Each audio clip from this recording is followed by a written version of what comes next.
વડોદરાના રેસકોર્સ પટ્ટા પર ખાવાનું ખાઈ ખાઈને શરીર વધી ગયું છે ને તમારી સાઈઝના કપડા નથી મળતા? ઓહો, તો આજે તમારા માટે એવી જગ્યા ગોતી લાવ્યો છું જ્યાં ડોક્ટર હંસરાજ હાજીના પપ્પા આવી જાય કે પોપટલાલ જેવા પાતળા માણસ આવી જાય. દરેક માટે જોરદાર બ્રાન્ડેડ કપડા મળી જ જવાના છે. એની માટે તમારે પહોંચી જવાનું છે રેસકોર્સ ટ્રાઇડન્ટ કોમ્પ્લેક્સમાં આવેલા કોટન પ્લસ માલા. અહીંયા તમને બે કપડાની ખરીદી કરશો તો દુકાનમાંથી ગમતા કોઈ પણ બે કપડા મળશે બિલકુલ ફ્રી.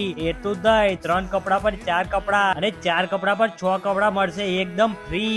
હા ભાઈ, તમે સાચું સાંભળ્યું. એમાં પણ તમને બધા જ બ્રાન્ડેડ કપડા મળી જશે. તમારે કોઈ પણ સાઈઝ જોઈતી હશે દરેક સાઈઝના કપડા તમને અહીંયા મળી જ જવાના છે. પેન્ટમાં પણ તમને jeans, cargo, formal, cotton, trouser, track, short બધું જ મળી જ જવાનું છે. શર્ટમાં પણ તમને દરેક જાતની વેરાયટી મળી જ જવાની છે. ટી શર્ટ જોઈએ છે, રાઉન્ડ નેક જોઈએ, હાફ સ્લીવ જોઈએ, ફૂલ સ્લીવ જોઈએ, દરેક વેરાયટી